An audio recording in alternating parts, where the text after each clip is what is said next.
আপনারা দয়া করে বিজেপি আর টিএমসি কে ভোট দেবেন না।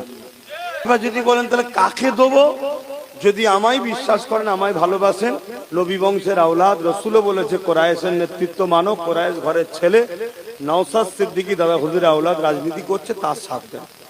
যখন দেখাশোনা হয়েছিল খুব ভালো সেজে বসেছিল, সংসার জীবনে আস্তে আস্তে রূপ বার করছে। প্রয়োজন হলে ডিভোর্স দিতে হবে না, হবে না? হাসছে ছেলেগুলো হাসছে, থেকে ডিভোর্স দিবার সময় এসে গেছে ভাই। এর সাথে সংসার করা আর যাবে না, কেন এর সঙ্গে সংসার করলে জাহান্নামে যেতে হবে। কারণ আমি বেশি কড়া কথা বলবো না, নওশাদ আমাকে বারণ করছে, অত কড়া কথা বলেন একটু হালকা হালকা ভাষাই বলেন, মিষ্টি কথাই বলে। আমি বলছি তো বলছিস নাকি রে? অনেকে আমাকে বলে আমি নাকি ছোটবেলায় মধু খাইনি, ওই জন্য আমার মুখে মিষ্টি কথা নেই। ভাই আমার ধর্মর ক্ষতি করছে, সেখানে আর মিষ্টি কথা থাকে?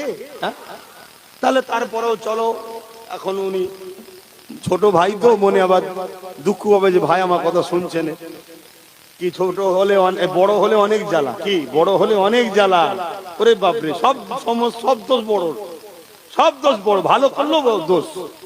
এখানে যারা বড় আছে ভালোভাবে জানে, কিন্তু রাজনীতি করতে নেবে আমার মসজিদ, আমার মাদ্রাসা, আমার কবরস্থান, আমার কোরআনে ভুল আছে বলবি, তাকে অ্যারেস্ট করবি না, তারপরে বলবি কোরআন শেষ হয়ে যাবে, আমার উন্নতি শেষ হবে না।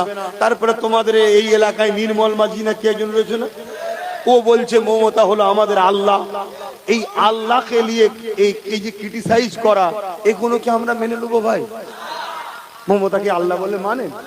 তাহলে একে যে কথাটা বললো, মমতারও তো উচিত ছিল তাকে বলা, এই নির্মল মাঝি কি বলছিস, এরাই আমাদেরকে জিতাই, আর তুই এদের ভালোবাসার উপর আঘাত দিচ্ছিস বলেছে। তার মানে ও মনে মনে চাইছে আমি ফেরাউন হচ্ছি, হয় ভালো, ঠিকই আছে। যদি বলেন হুজুর মানুষ জলসায় এসে বলবে কেন, তো জলসায় এসে বলা সেই দিন থেকে বন্ধ করে দেবো যেদিন ধর্মস্থানে বা ধর্মের জায়গায় রাজনীতির নেতাদের কানা বন্ধ করে দেবেন। ইফতার পার্টিতে কোনো নেতা না আছে, অন্য কোন ধর্ম কি হচ্ছে আমার দেখার দরকার নেই, আমি যাবো না, আমি বলতে যাবো না, ঠিক তো নাকি? বিশ্ব নবী দিবস লিখা আছে, আর নেতা এসে বসবে বেঈমান, পানি লাইনে, আল্লাহ লাইনে, নাপাক, অপবিত্র, ঠিক না বেঠিক গো? যেদিন আমার মসজিদে নেতা কেতা যাওয়া বন্ধ করে দেবে, সেই দিন আমিও ধর্মসভা এসে বলা যে আমি অন্য জায়গায় বলতে দরকার হয়, আমি টাকা খরচ করব, লোককে মাইকিং করবো, আয় ভাই বলবো, যার যাবে তার সামনে বলবো, কিন্তু ধর্মসভায় বলবো না, কথা দিচ্ছি আমি। কিন্তু আগে ওইগুলো বন্ধ করতে হবে, আমার ধর্মকে খেলা করা বন্ধ করতে হবে।